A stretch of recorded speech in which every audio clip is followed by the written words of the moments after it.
Good morning students. आज हम class 11th trigonometry को थोड़ा सा आगे एक्सप्लेन करेंगे, ठीक है। जिसमें हम जनरल सॉल्यूशन और प्रिंसिपल सॉल्यूशन की बात करेंगे। देखना है, समझना है इसको। हाँ, बड़े परेशान रहते हैं इस टॉपिक पे, थोड़ा स्टूडेंट में काफी देखे हैं इस टॉपिक पे परेशान रहते हैं। जनरल सॉल्यूशन क्या है, प्रिंसिपल सॉल्यूशन क्या है। तो मैं प्रिंसिपल सॉल्यूशन को सीधे सीधे डिफाइन कर दूं ना। अगर x की वैल्यू, मतलब अगर x को मैं प्रिंसिपल सॉल्यूशन मान के चलूं तो 0 के इक्वल और 2 से छोटे, ये क्या है, प्रिंसिपल सॉल्यूशन। और जनरल सॉल्यूशन कह दूं सीधे तो जैसे ना, समझो sin x इक्वल टू 0, आप जानते भी x इक्वल टू m पाई होना चाहिए, 0 मिलेगा हर जगह। अरे यही जनरल सॉल्यूशन है, ठीक है। अब अगर sin x इक्वल टू 0 के लिए मैं चाहूं क्या, प्रिंसिपल सॉल्यूशन, आप कहोगे 0 और दूसरा क्या, पाई। ये तो कहोगे 2 पाई होगे नहीं, क्योंकि 2 पाई से छोटा चाहिए।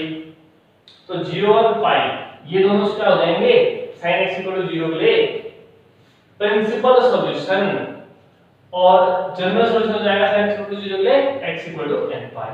तो समझना 0 पाई बाय 2, ठीक है, पाई 3 पाई बाय 2 2 पाई।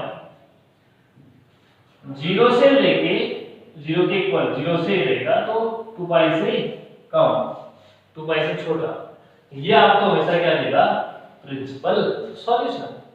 और जनरल सॉल्यूशन मतलब जहां पे n के फॉर्म में, मतलब जहां पे कुछ भी रखो, कितना ही रखते जाओ वैल्यू आती रहेगी, मतलब 2 पाई से ऊपर भी चलते रहेगा, कहीं भी पहुंच जाएगा वो जनरल सॉल्यूशन है। नाम से पता चल रहा है। प्रिंसिपल सॉल्यूशन एक पर्टिकुलर बाउंडेशन देती है, इसके बीच में रहना चाहिए सॉल्यूशन, वैल्यूज के बीच में होनी चाहिए। जैसे मैं कह दूं sin x इक्वल टू √3/2, आपसे कहा भाई प्रिंसिपल सॉल्यूशन दे दो, आप कहोगे sin x इक्वल टू √3/2, तो भाई पहली बात तो √3/2 को वैसे होता क्या है, वैसे सीधे अगर मैं नॉर्मली चेक करूं, ठीक है, sin 60 होता है π/3, तो इसका मतलब एक तो वैल्यू मिल गई इनको π/3, एक प्रिंसिपल सॉल्यूशन तो ये हो गया। एक और मिलेगा, तो क्या कह सकता हूं, मेरे को पता है sin x इक्वल टू √3/2 को sin π/3 कह सकता हूं, ठीक है। तो एक सॉल्यूशन मिल गया है π/3। अब इसको मैं एक चीज और कह सकता हूं, ठीक है, पाई माइनस π/3।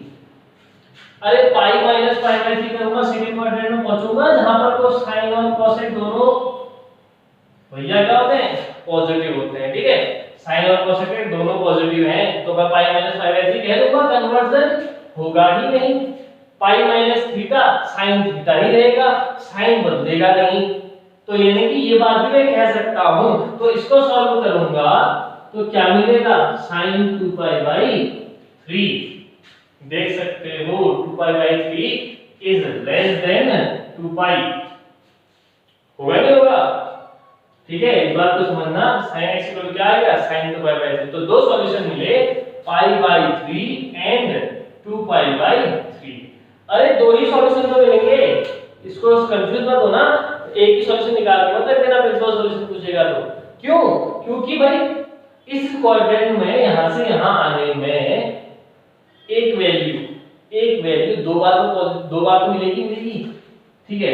एक बार तो यहां पर तो मिली नहीं है, सारी वैल्यूज मिल जाएंगी, ठीक है। अगर एक वैल्यू में पॉजिटिव लेके चल रहा हूं, मैं कह रहा हूं √3/2, देखो दो बार तो मिलेगा, एक बार यहां पर तो कहीं मिल जाएगा, एक बार यहां पर तो मिल जाएगा, जहां पे साइन पॉजिटिव है, यहां पर भी साइन पॉजिटिव है।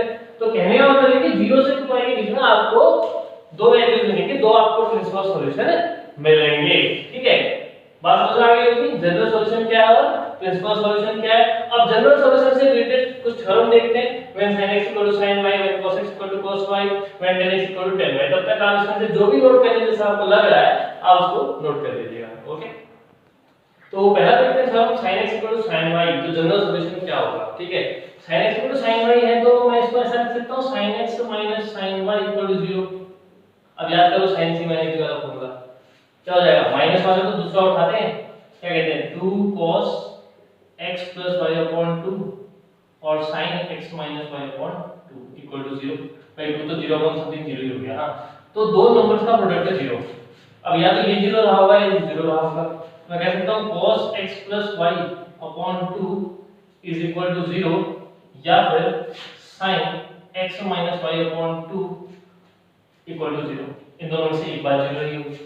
अब cos थीटा इक्वल टू अगर 0 होता है तो cos, तो याद करो मैंने कहा था कि cos थीटा इक्वल टू 0, तो थीटा इक्वल टू क्या 2n plus 1 into y by 2। भाई यहीं पर तो cos 0 होता है y एक्सिस पे, तो x plus y upon 2 is equal to जाएगा 2n plus 1 into y by 2 where n is integer। और जब sin 0 कहां पर होता है, जब थीटा इक्वल टू क्या हो जाए n पाई हो जाए। ठीक है, तो 2 2 यहां तो कैंसिल हो गए, तो x plus y equal to क्या मिला 2n plus 1 into पाई, और यहां से x minus y equal to क्या मिला 2n पाई। तो x इक्वल टू क्या कर दूंगा 2n plus 1 into पाई minus y, ऐसे ही x equal to 2n pi plus y। ठीक है, तो यहां पे थोड़ा सा इसको मॉडिफाई करते हुए चलते हैं। x equal to 2n plus 1 into pi minus y, इसको मैं माइनस 1 की power 2n plus 1 into y कह सकता हूं, where n is integer। समझना, मैं n की जगह कुछ भी रखूं, ठीक है, इंटीजर वगैरह कुछ रखूं, तो जैसे मैं रखूं 0, 2 into 0 0, 0 plus 1 1, minus 1 to the power 1 minus 5 आ जाएगा। अगर मैं 1 रखता हूं, 2 1 2, 2 plus 1 3, minus 1 की पावर 3, तब भी minus 5 आएगा। ठीक है, तो इसको थोड़ा सा मॉडिफाई करके चलते हैं। ठीक है, 2n plus 1 5 minus 5 को मैंने इस वाली बात को क्या लिख दिया, प्लस माइनस 1 की power 2n plus 1 into y।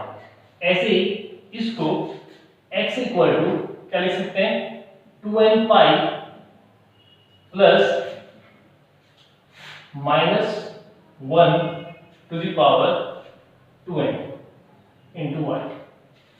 तो देखो n की जगह क्या रखूंगा 0, तो क्या बनेगा 2 into 0 0 और something to the power 0 is 1, positive ही रहा।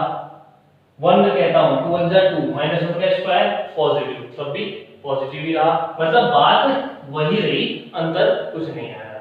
ठीक है, तो दोनों को 2n plus 1 into पाई, ठीक है, ऑड में यहां इवन में चल रहा है, तो इन दोनों को कुछ इस तरह से लास्ट में दोनों की हेल्प से इसको लास्ट में एक आंसर ये बनाते हैं x equal to n pi plus minus 1 to the power n into y where n belongs to 0। मतलब अगर मैं x इक्वल टू n लेता हूं, अगर मैं n इक्वल टू 1 कह दूं तो कितना जाएगा 1 पाई। ठीक है, मतलब ऑड नंबर, और यहां भी n इक्वल टू 1 लेता हूं तो माइनस है, मतलब ये वाली बात चलेगी। और अगर 2 के साथ चलता हूं तो x n इक्वल टू 2 कहता हूं तो 2 पाई इवन वाली बात चलेगी, और यहां 2 कहते हो तो माइनस 1 का स्क्वायर इनटू y, मतलब पॉजिटिव चलेगी। तो इसको दोनों को कंबाइंड फॉर्म में हमने मिला के क्या बना दिया x equal to n pi plus minus 1 की power n into y where n belongs to z। ठीक है, तो इस बात को समझना कैसे बनाया। ठीक है, अब देखते हैं इसका अगला cos x equal to cos y। देखते हैं cos x equal to cos y, तो सेम काम करा, cos x minus cos y equal to 0। अरे cos c minus cos g लगाओ, minus 2 sin x plus y upon 2 sin x minus y upon 2 equal to 0। अब भाई minus 2 वाला part आ गया, 0 upon something 0। अब या तो ये 0 या फिर ये 0, दोनों का प्रोडक्ट अगर 0 के इक्वल है तो पहला 0 रहा होगा या फिर दूसरा, तो sin x plus y upon 2 equal to 0 या sin x minus y upon 2 equal to 0। और हमने कहा था कि sin theta equal to 0 then theta equal to n pi. ऐसे में theta equal to 0, sin theta equal to 0 तो theta equal to again n pi. तो ये गया x plus y equal to 2n pi, और यहाँ x minus y equal to 2n pi.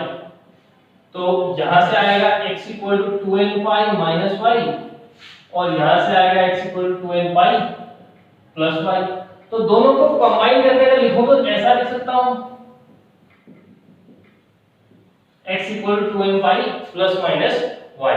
तो when cos x equal to cos y, याद रखना है general solution, when cos x equal to cos y, तो सीधे सीधे जनरल सॉल्यूशन क्या होगा, x equal to 2n pi plus minus y। तो आपको पता होगा x क्या है वहां पर और y क्या है, ठीक है। तो ये बना when cos x equal to cos y। अब देखते हैं when tan x equal to tan y। तो now when tan x equal to tan y, तो again tan x minus tan y is equal to 0। अब break करना सीधा था वही करी, sin x upon cos x sin y upon cos y equal to 0। LCM क्या आएगा, cos x cos y, cos x मतलब क्या आया हमें sin x cos y minus cos y से cos y कैंसिल, क्या बचा cos x sin y equal to 0। Cross multiply होगा 0 बनेगा, तो sin x cos y minus cos x sin y is equal to 0। sin a cos b minus cos a sin b किसका formula होता है, sin a minus b का। तो sin x minus y equal to 0। Again sin theta equal to 0, तो theta equal to क्या होता है n pi, तो x minus y equal to n pi, तो x equal to n pi plus y। तो when tan x equal to tan y, तो x equal to क्या आएगा n पाई प्लस y, ठीक है। तो ये sin x equal to sin y, cos x equal to cos y, tan x equal to tan y, ठीक है, ये हमने बनाए। इसको दोबारा लिख लेते हैं सबके, देखो sin x equal to sin y है, if sin x equal to sin y, तो x इक्वल टू क्या होगा, कहा हमने n पाई प्लस माइनस 1 की power n into y, where n belongs to z, and cos x equal to cos y, तो क्या बना x equal to 2n pi plus minus y, और tan x equal to tan y, तो x equal to n pi plus y, ठीक है। इसको solve करना, देखो प्रॉब्लम आपको, देखो मैं मेन बेसिक क्या है कि आपको ये वाले दोनों समझ में आए अच्छे से, इस वाले में थोड़ा सा दिक्कत आप लोगों को हुई, ठीक है। तो इस वाले में दिक्कत आपको अगर होगी तो आप बार-बार उसको वीडियो को देखो, आपको समझ में आ जाएगा कि नॉर्मल बात है, हमने दोनों को कंबाइन करके लिखना चाह रहे हैं, ठीक है। अगर x इक्वल टू यहां पर हमने कहा कि 2n + 1 * पाई प्लस माइनस 1 की पावर 2n + 1 है, और दूसरा हमने कहा x इक्वल टू क्या है n पाई, ठीक है, plus minus 1 to the power 2n * y, okay, x equal to 2n pi, sorry, ठीक है। तो हमने कहा कि इन दोनों को मतलब ऐसा बनाना जिसमें दोनों की बातें बनती रहे, ये ऑड नंबर वाली बात है और ये इवन नंबर वाली बात है। तो हमने कहा x इक्वल टू ऐसा कहते हैं कि n pi plus minus 1 to the power n into y। अब अगर आप n इक्वल टू 1 कहते हो, देखो अगर आप n इक्वल टू 1 कहते हो तो यहाँ पर भी n इक्वल टू 1 कहोगे, 1 into pi 1 pi minus 1 to the power 1, यानी कि माइनस 1 ही रहेगा into y, कौन सा वाला फॉर्म आएगा, ये वाला। अगर आप इक्वल टू 2 कहते हो तो 2 पाई n इक्वल टू 2 कहते हो माइनस 1 का स्क्वायर पॉजिटिव 1, तो ये वाली फॉर्म आएगी, ठीक है। तो ये दोनों का क्या है कॉम्बिनेशन है। तो आज क्या देखते हैं, ठीक है। बाकी अब आप अगर ट्राई करेंगे अपनी नेक्स्ट एक्सरसाइज 3.4 तो आप इजीली इसको बना सकेंगे। Okay, thank you.